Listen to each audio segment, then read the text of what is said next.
கர்த்தராகிய இயேசு கிறிஸ்துவின் நாமத்தினாலே மகிமை டிவி நேயர்களே, உங்கள் அனைவரையும் இந்த காருண்ய நேரம் நிகழ்ச்சிக்கு அன்போடு கூட வாழ்த்தி வரவேற்கிறேன். காருண்ய நேரம் நிகழ்ச்சி மூலமாக கர்த்தருடைய வார்த்தையை உங்கள் மத்தியில் அறிவிக்கும்படி தேவன் எனக்கு பாராட்டின கிருபைக்காக தேவனை ஸ்தோத்தரிக்கிறேன், மகிமைப்படுத்துகிறேன். இந்த நாளிலும் உங்கள் மத்தியிலே தேவனுடைய வார்த்தையை பகிர்ந்து கொள்ளும்படியாய், என்னுடைய அனுபவத்திலிருந்து என்னுடைய சாட்சி உங்கள் மத்தியிலே பகிர்ந்து கொள்ளும்படியாய் கர்த்தர் கிருபை செய்திருக்கிறார். இதற்காக நாம் எடுத்துக்கொண்ட வசனம் 126வது சங்கீதம் 3வது வசனம். கர்த்தர் நமக்கு பெரிய காரியங்களை செய்தார், இது நிமித்தம் நாம் மகிழ்ந்திருக்கிறோம். கர்த்தர் நமக்கு பெரிய காரியங்களை செய்தார். என்னுடைய வாழ்க்கையிலே கர்த்தர் எனக்கு பெரிய காரியங்களை செய்தார், இது நிமித்தம் நான் மகிழ்ந்திருக்கிறேன். கர்த்தருடைய வார்த்தை குறைவற்றது. கர்த்தருடைய வார்த்தை தேனிலும் தெளித்தேனிலும் மதுரமானது. கர்த்தருடைய வார்த்தையை பற்றின அருமையான இனிமையான அனுபவங்கள் சங்கீதம் 19 நாம் வாசிக்க முடியும். கர்த்தருடைய வார்த்தை என்னோடு கூட இடைப்பட்ட விதத்தையும், அந்த வார்த்தையின் பலத்தை கொண்டு இந்த உலகத்தின் பிரச்சனைகளை, போராட்டங்களை, கடினமான சூழ்நிலைகளை ஜெயித்ததை, கர்த்தர் நடத்தி கொண்ட விதத்தை, நடத்தி கொண்டு வந்த விதத்தை உங்கள் மத்தியிலே அறிவிக்கும்படியாய் தேவன் எனக்கு கிருபை பாராட்டி இருக்கிறார். தேவனுக்கு ஸ்தோத்திரம். என்னுடைய இந்த கடந்த 2025-2026 ஆண்டிற்கான கல்வி ஆண்டிற்காக கர்த்தரிடத்திலே வாக்குத்தத்தத்தை கேட்ட பொழுது, அதாவது ஒவ்வொரு கல்வி ஆண்டின் ஆரம்பத்திலும் ஜூன் மாதத்திலே கர்த்தருடைய வார்த்தையை, அந்த ஆண்டுக்கான கர்த்தருடைய வாக்குத்தத்தத்தை அவருடைய சமூகத்திலே காத்திருந்து பெற்றுக்கொண்டு பள்ளிக்கு செல்வது என்னுடைய வழக்கம். இந்த ஆண்டிலே இது போல ஆண்டுடைய வார்த்தைக்காக காத்திருக்கும் போது ஆண்டவர் கொடுத்த வார்த்தை சகரியா தீர்க்கதரிசன புஸ்தகம் 4வது அதிகாரம் 6வது வசனமாகும். சகரியா 4வது அதிகாரம் 6வது வசனம். அதன் பின்பகுதி இப்படி சொல்லுகிறது: பலத்தினாலும் அல்ல, பராக்கிரமத்தினாலும் அல்ல, என்னுடைய ஆவியினாலேயே ஆகும் என்று சொல்லி. அப்ப நான் ஆண்டவர் இந்த வார்த்தையை சொன்னோன்னே நான் நினைச்சுக்கிட்டேன், இந்த வருஷம் நமக்கு எப்படிப்பட்ட சூழ்நிலையா இருக்குமோ தெரியாது, நம்முடைய பலத்தினால ஆகக்கூடிய சூழ்நிலை இல்லைங்கிறத மட்டும் புரிஞ்சுக்கிட்டேன். என்னுடைய ஞானத்தினாலோ, திறமையினாலோ, சாமர்த்தியத்தினாலோ, சாதுரியத்தினாலோ ஒன்று செய்ய முடியாது. இது ஒரு வித்தியாசமான ஆண்டு என்பதை புரிந்து கொண்டேன். இந்த வார்த்தையை ஆண்டவர் எனக்கு கொடுத்த உடனே எனக்குள்ளே ஒரு உற்சாகம். சரி, கர்த்தருடைய ஆவியினால ஆகும் அப்படிங்கிற ஒரு வெற்றி முழக்கத்தை தான் ஆண்டவர் எனக்கு இந்த வார்த்தையின் மூலமாய் அறிவித்திருக்கிறார். ஆகவே நான் தைரியமாக இந்த வார்த்தையை பெற்றுக்கொண்டேன், இதை உட்கொண்டேன். நாள் முழுவதும் இது என்னுடைய தியானமா இருந்தது, நாள் முழுவதும் இது என்னுடைய அறிக்கையா இருந்தது. என்னுடைய பலத்தினால் அல்ல, என்னுடைய பராக்கிரமத்தினால் அல்ல. அப்ப என்னுடைய முயற்சி எல்லாம் ஒரு பக்கம் இருந்தாலும், இந்த அகாடமிக் இயரை கடந்து வருகிறது, இந்த கல்வி ஆண்டை நடத்தி வருவது கர்த்தருடைய ஆவியானவர் அவருடைய ஆவியினாலே நடத்துகிறார் என்று சொல்லி நான் புரிந்து கொண்டேன்.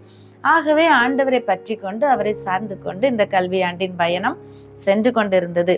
அப்படி இந்த ஆண்டின் கடைசி கட்டத்திலே பரீட்சைகள், பப்ளிக் எக்ஸாமினேஷன்ஸ், ஆண்டு இறுதி பொது தேர்வு நடக்கும் பொழுது ஆண்டவரிடத்துல மீண்டுமாக 3வது பருவத்திலே, அதாவது கடைசி பருவத்தில் கூட ஆண்டுடைய சமூகத்தில் first term, second term, third term, இந்த தேர்ட் டேர்ம்ங்கிறது ரொம்ப இம்பார்ட்டன்ட், ரொம்ப முக்கியம். பிள்ளைகளை படிக்க வைத்து அவர்களுடைய அறியாமைகள் இருக்கும், அவர்களுடைய பலவீனங்கள் இருக்கும், அவர்களுடைய கீழ்ப்படியாமைகள் இருக்கும், அவர்களிடத்தில் அநேக குறைபாடுகள் இருக்கும். எல்லாவற்றையும் தாங்கி சகித்து பிள்ளைகளை அன்பாய் நடத்தி பிள்ளைகளை ஒரு வெற்றி வாய்ப்பிற்குள்ளே கொண்டு செல்ல வேண்டிய மிக கடினமான ஒரு பொறுப்பு இந்த தேர்ட் டேர்மில் உண்டு. ஆகவே இந்த தேர்ட் டேர்முக்காக ஆண்டவருடைய சமூகத்தில் ஜெபிக்கிறது உண்டு. ஆண்டவரே, இந்த டேர்மில் நீங்கள் எப்படி நடத்த போறீங்க, என்ன சொல்ல போறீங்க எனக்கு என்று சொல்லி ஆண்டவரிடத்துல கேட்ட போது மறுபடியும் ஆண்டவர் வார்த்தையை கொடுத்தார். எசேக்கியேல் 36வது அதிகாரம் 9வது வசனம். எசேக்கியேல் தீர்க்கதரிசன புஸ்தகம் 36வது அதிகாரம் 9வது வசனம். அதிலே ஆண்டவருடைய வார்த்தை இப்படியாக சொல்லுகிறது: இதோ நான் உங்கள் பட்சத்திலிருந்து உங்களை கண்ணோக்குவேன் என்று சொல்லி இந்த வசனத்தின் முன்பகுதி சொல்லுகிறது. நான் உங்கள் பட்சத்தில் இருந்து உங்களை கண்ணோக்குவேன். ஆகவே கர்த்தரினுடைய பட்சத்தில் இருந்து என்னை கண்ணோக்கி கொண்டு இருக்கிறார் என்று சொல்லி அந்த வசனம் ஒரு தைரியத்தை கொடுத்தது. உண்மையிலேயே நம்முடைய வாழ்க்கையின் ஒவ்வொரு பாதையும் கடந்து வருவதற்கு, ஒவ்வொரு சூழ்நிலையிலும் வெற்றி கொள்வதற்கு கர்த்தருடைய வார்த்தை இல்லாமல் நம்மால் ஒன்றுமே முடியாது. இதை கேட்டுக்கொண்டிருக்கிற எனக்கு அன்பான நேயர்களே, இந்த தொலைக்காட்சி நிகழ்ச்சியை பார்த்து கொண்டிருக்கிறவர்களே, உங்கள் ஒவ்வொருவருக்கும் ஆண்டவர் இதன் மூலமாக பேசுகிறார். கர்த்தருடைய வார்த்தை நமக்கு கொடுக்கப்படுகிறது. சமயத்திற்கேற்ற வார்த்தையை கர்த்தர் வெள்ளித்தட்டில் வைக்கப்பட்ட பொற்பளங்களாக நமக்கு அனுப்புகிறார். இந்த வார்த்தையை பெற்றுக்கொண்டு இதை உட்கொண்டு இந்த வார்த்தையின் ஆசீர்வாதத்தை அனுபவிக்க வேண்டியது நம்முடைய சுதந்திரம். தேவன் நம்முடைய கரத்திலே கொடுக்கிறார். ஆகவே என் பட்சத்திலிருந்து என்னை கண்ணோக்கி கொண்டே இருக்கிறார். என் தேவன் என்னை கண்ணோக்கி கொண்டிருக்கிறார். என்னுடைய முயற்சிகளை கண்ணோக்குகிறார். என்னுடைய உழைப்பை கண்ணோக்குகிறார். ஒருவேளை நான் பலவீனப்பட்ட நேரத்தில் என் பலவீனத்தில் என் தேவன் என்னோடு கூட இருந்து என்னை கண்ணோக்குகிறார். ஒருவேளை நான் கோபப்பட்ட நேரத்தில் என் தேவன் என் பக்கத்தில் இருந்து இந்த காரியத்தில் எனக்கு உதவி செய்கிறார்.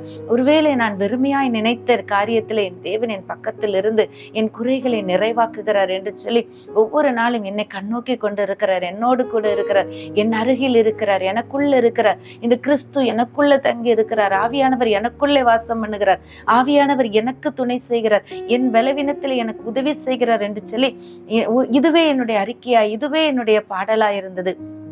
ஆக ஆண்டவர் கொடுத்த வாக்குத்தத்தங்களையும் வசனங்களையும் பெற்றுக்கொண்டவளாக, அதை பிடித்து கொண்டவளாக இந்த பப்ளிக் எக்ஸாமினேஷன்ஸ் ஆண்டு இறுதி பொது தேர்வில் மாணவிகளை நடத்தி செல்ல கர்த்தர் கிருபை செய்தார். ஆனால் கடைசி நாள் பரீட்சைக்கு முந்தின நாளிலே கூட மிகவும் கடினமான சூழ்நிலை இருந்தது. ஒருவேளை மாணவிகள் ஒவ்வொருவரும் ஒவ்வொரு கோணத்தில் இருப்பார்கள். சிலர் நம்மை எதிர்த்து நிற்பார்கள். நாம் அவர்களுக்கு நன்மை செய்வது அவர்களுக்கு அவர்களை சிறைப்படுத்துவது போல, அவர்களை தொந்தரவு பண்ணுவது போல, அவர்களை அலட்டுவது போல தோன்றும். ஒரு சிலருக்கு அது அவர்களுக்கு கோபத்தை பிறப்பிக்கிறதாக இருக்கும். அது கடினமா அவர்களை நடப்பிக்கிறதாக இருக்கும். அநேக எதிர்ப்புகள் பிள்ளைகள் மத்தியில் வருவது உண்டு.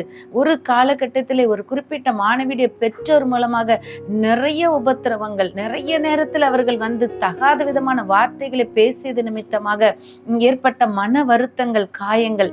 ஆனா எல்லாவற்றையும் கடந்து வர கர்த்தர் கிருபை செய்தார். கடைசியில பரீட்சைக்கு முந்தின நாளில ஒரு மாணவியுடைய ஒத்துழைப்பு இல்லாமையினாலே மிகவும் வருத்தம், மிகவும் கஷ்டம். அந்த சூழ்நிலையில பரீட்சைக்கு பிள்ளைகளை அனுப்பிவிட்டு வீட்டுக்குள்ள வந்து, ஆண்டவரே நான் என்ன செய்வது என்று சொல்லி அதுக்காகவும் தேவ சமூகத்துல நிற்கும்படி தேவன் கிருபை பாராட்டினார். அப்போ என்னுடைய உள்ளத்துல வந்த ஒரு பாடல், நம்பிக்கை இல்லாத நிலையானதோ, விசுவாசம் உன்னில் குறைவானதோ, அற்புதர் உனக்குள்ளே இருக்கின்றார், அதிசயம் செய்வார், கலங்காதே என்பதாகும். நம்பிக்கை இல்லாத சூழ்நிலையில, ஆண்டவரே இந்த பிள்ளைய நான் பரீட்சைக்குள்ள அனுப்பிட்டு வந்திருக்கிறேன், இந்த பிள்ளை வெற்றி பெறுங்கிற நம்பிக்கையற்ற நிலைமையில நான் இருக்கிறேன். ஒருவேளை எனக்குள்ளே அது குறித்த விசுவாசம் குறைவானதாக இருக்கிறது என்று சொல்லி இந்த பாடல் மூலமாக என்னுடைய குறைகளை என் தேவன் சமூகத்துல அறிக்கையிட்டு கொண்டே இருந்தேன். நம்பிக்கை இல்லா நிலையானதோ, விசுவாசம் உன்னில் குறைவானதோ, ஆனாலும் நீ கவலைப்படாத, அற்புதங்களை செய்கிற தேவன் நான் உன்னோடு கூட இருக்கிறேன், அதிசயம் செய்வேன், கலங்காதே. இந்த பாடல் வரிகள் என்னுடைய இரவு பகலா இது என்னுடைய விசுவாசத்தை கட்டி எழுப்புகிறதா இருந்தது. நான் என்னுடைய பலத்தை நம்பல, என்னுடைய முயற்சியை நம்பல, என்னுடைய உழைப்பை நம்பல. ஆனா கர்த்தருடைய வார்த்தையை நான் நம்புகிறேன். முழுக்க என் தேவனுடைய வார்த்தை ஒருபோதும் பொய் சொல்லாது. அது என்ன நோக்கத்திற்காக எனக்கு கொடுக்கப்பட்டதோ அதை நிறைவேற்றும், அது ஆகும்படி வாய்க்கும், அது வெறுமையாய் திரும்பி செல்லாது என்பது நாம் நன்றாக அறிந்திருக்கிறோம். ஆகவே இந்த வார்த்தையை விசுவாசிக்க இதை பற்றி கொண்டு இதை உறுதியாய் எல்லா நேரமும் ரிசல்ட் வரும் வரைக்கும் இந்த 3 வசனமும் வார்த்தையும் தான் என்னுடைய தியானம், என்னுடைய அறிக்கை, என்னுடைய சிந்தை எல்லாமே இதுதான். ஒவ்வொரு நாளும் இதை அறிக்கையிட்டு இதை முன்வைத்து நான் உங்களுக்கு சொல்ல வருகிற விஷயம் என்ன அப்படின்னா, வசனத்தை முன்வைக்க பழகி கொள்ள வேண்டும். வார்த்தையை முன்வைத்து நாம் நடந்து கொள்ள பழகி கொள்ள வேண்டும். வார்த்தை ஜீவன் உள்ளது, வார்த்தை அற்புதங்களை செய்கிறது, கர்த்தருடைய வார்த்தை குறைவற்றது, கர்த்தருடைய வார்த்தை உயிர்ப்பிக்கிறது, கர்த்தருடைய வார்த்தை சிருஷ்டிக்கிறது, கர்த்தருடைய வார்த்தை நிறைவாக்குகிறது, அது பரிபூரணமானது. அப்படிப்பட்ட வார்த்தையை முன்னிறுத்த, அதையே போக்கஸ் பண்ண, அதிலே நாம் நோக்கமா இருக்க, அதிலே நாம் உறுதிப்பட்டு இருக்க பழகி கொள்ள வேண்டும் என்பதற்காக மாத்திரம், வார்த்தையை முன்னிறுத்தி மாத்திரம் கர்த்தருடைய இந்த சாட்சியை நான் கர்த்தருக்கு முன்பாக நான் அறிவித்து கொண்டு இருக்கிறேன். ஆகவே ரிசல்ட் வந்த நாளிலே ஆச்சரியப்படத்தக்க விதத்திலே, அற்புதமான விதத்திலே பிள்ளைகள் எல்லாரும் பாஸ் பண்ணியிருந்தார்கள். தேவனுடைய நாமத்திற்கே மகிமை உண்டாகட்டும். ஒருவேளை ஒருவேளை எதிர்த்து நின்றவர்கள் அந்த பிள்ளைங்க கூட அவங்க பேரண்ட்ஸோட நன்றி சொல்லுகிற, ஆண்டவருக்கு நன்றி சொல்லுகிற ஒரு அனுபவத்தை கர்த்தர் பாராட்டினார். கர்த்தருக்கு நன்றி என்று சொல்லி, உங்கள் மூலமாக கர்த்தர் எங்களுக்கு இந்த வெற்றியை தந்தார். ஒருவேளை நாங்க இந்த இடத்துல தோல்வியை சந்தித்திருந்தா நாங்க இழந்திருப்போம். ஆனா கர்த்தர் இந்த உங்க பிரேயர் மூலமா, ஜெபத்தின் மூலமா இந்த வெற்றியை தந்தார் என்று சொல்லி மிகவும் பின்தங்கிய நிலைமையில எதிர்ப்பில் இருந்த பிள்ளைகள் கூட வந்து ஆண்டவருடைய நாமத்தை மகிமைப்படுத்தும்படியான கிருபையை தேவன் பாராட்டினார். நம்ம விலையேற பெற்ற ஒன்றாக தேவன் நமக்கு கொடுக்கிற வார்த்தையை எடுத்துக்கொள்ள பழகி கொள்ள வேண்டும். ஒருவேளை நம்ம வீட்டுல விலையேற பெற்ற ஆபரணங்கள் இருக்கு, அதை ஒரு ஒரு ஒரு தங்க மோதிரம்னா கூட, ஒரு சின்ன மோதிரம்னா கூட, ஒரு பொட்டு கம்மல்னா கூட நம்ம அதை கண்ட இடத்துல போட மாட்டோம், கேர்லெஸ்ஸா எங்கேயும் வைக்க மாட்டோம். ஏன்னா அது விலையேற பெற்றது. அதை சரியான இடத்துல வைக்க வேண்டிய இடத்துல வைப்போம், அதை பத்திரமா வைப்போம், அதுக்குரிய இடத்துல நம்ம வைப்போம். ஒருவேளை நம்ம வீட்டுல பணங்கள் இருக்கு அப்படின்னா அதை சும்மா டேபிள்ல வீசி போட்டிருக்க மாட்டோம், சும்மா ரூம்ல தூக்கி போட்டிருக்க மாட்டோம். அது சரியான இடத்துல, அதற்குரிய பத்திரப்பட்டு இருக்க வேண்டிய இடத்துல அதை வைப்போம். ஏன்னா அது விலையேற பெற்றது, அது மிகவும் முக்கியமானது. அதுபோல கர்த்தர் நம்முடைய சூழ்நிலைகளிலே நம்மோடு கூட பேசுகிறார், நம்மோடு கூட இடைப்படுகிறார், நமக்கு வாக்குத்தத்தங்களை தருகிறார், நமக்கு வசனங்களை தருகிறார். அதை பத்திரப்படுத்த வேண்டும். அதை ஏனோ தானே என்று விட்டு ஏன் இப்படி நடந்ததுன்னு சொல்லி நம் கேள்வி கேட்கிறவர்களாய் இருக்க கூடாது. தேவன் கொடுத்த வார்த்தை, தேவன் தந்த வாக்குத்தத்தம், இது என்னுடைய வாழ்க்கையிலே இந்த வருஷத்துக்கு இது நான் பத்திரப்படுத்த வேண்டிய விஷயம், இந்த டேர்முக்கு நான் பத்திரப்படுத்த வேண்டிய விஷயம், இந்த காலகட்டத்திற்கு இது நான் பத்திரப்படுத்த வேண்டும், இருதயத்துல பத்திரப்படுத்த வேண்டும். இருதயம் எப்பொழுதும் அந்த நினைவாயிருக்க வேண்டும். இருதயம் எப்பொழுதும் அந்த வார்த்தையை பற்றி யோசிக்க வேண்டும், அந்த வார்த்தையை பற்றி பேச வேண்டும். சூழ்நிலைகள் சாதகமற்று இருக்கும்போது, சூழ்நிலைகள் எதிர்மறையா இருக்கும்போது கூட கர்த்தர் கொடுத்த வாக்குத்தத்தம் வசனம் நம்மை பலப்படுத்துகிறதாய், உயிர்ப்பிக்கிறதா இருக்கிறதுனாலே தேவனுடைய வார்த்தையின் மேல் கவனமாயிருங்கள், வார்த்தையை பெற்றுக்கொள்ளுங்கள், வார்த்தையை அனுபவிங்கள் என்று சொல்லி இந்த நாளிலே உங்கள் மத்தியில ஆண்டவருடைய வார்த்தையை சாட்சியாக அறிவிப்பதற்கு கர்த்தர் பாராட்டின கிருபைக்காய் நன்றி செலுத்துகிறேன். நீங்களும் இப்படிப்பட்ட ஆசீர்வாதங்களை பெற்றுக்கொள்ளும் கர்த்தர் அனுக்கிரகம் பண்ணுவாராக. நாம் ஜெபிக்கலாம். அன்பின் பரலோக தகப்பனே, இந்த நல்ல நேரத்திற்காக நன்றியோடு உம்மை துதிக்கிறோம், ஸ்தோத்திரிக்கிறோம். சற்று நேரம் உடைய சமூகத்திலே ஆண்டவரே, நீர் எங்களோடு கூட இடைப்பட்ட விதத்தை உடைய பிள்ளைகளோடு பகிர்ந்து கொள்ள நீங்க கொடுத்த கிருபைக்காய் நன்றி ஆண்டவரே. நீங்க சொன்ன வாக்குத்தத்தம் நிறைவேறும் ஆண்டவரே. அப்பா, ஏற்ற காலத்தில் அது நிறைவேறும். குறித்த காலத்திற்கு வைக்கப்பட்டிருக்கிற வார்த்தைகள், நீர் காலத்தை கடந்த தேவன், காலங்களுக்கு அப்பாற்பட்ட தேவன், நாங்க நினைத்திராத வேலையில அற்புதம் செய்கிற தேவன், நாங்க நினைத்திராத விதத்திலே அதிசயங்களை செய்கிற தேவன். அப்பா, எங்களுடைய எண்ணங்கள் எல்லாம், சிந்தனைகள் எல்லாம் வார்த்தையின் மேல் ஒருமுகப்பட்டதா இருக்கட்டும், அதை பற்றி கொண்டதாய், அதிலே நிலை நிற்கிறதா இருக்கட்டும். ஆசீர்வாதங்களை பெற்றுக்கொள்ள நீர் எங்களை பழக்குவிக்கிறதற்காய் ஸ்தோத்திரம் அப்பா. ஆண்டவரே, எங்களுடைய வீணான சிந்தனைகளை மோசம் போகாதபடிக்கு, வீணான சிந்தனைகளிலே மோசம் போகாதபடிக்கு வார்த்தையிலே நிலைத்திருக்கிறவர்களாக, வார்த்தையை சிந்திக்கிறவர்களாக நீர் எங்களை பக்குவப்படுத்தி பழக்குவிக்கிறதற்காய் உமக்கு நன்றி. அந்த ஆசீர்வாதத்தை பெற்றுக்கொண்டோம் அப்பா. இன்னும் வருகிற நாட்களில நீர் எங்களோடு கூட பேசுவீர், அதை போலவே எங்களுக்கு நடத்துவீர். நீர் வாக்கினால் சொன்னதை கரத்தினால் செய்து முடிப்பீர். உடைய நாமம் மகிமைப்படும். இயேசுவின் நாமத்தில் பிதாவே, ஆமென்.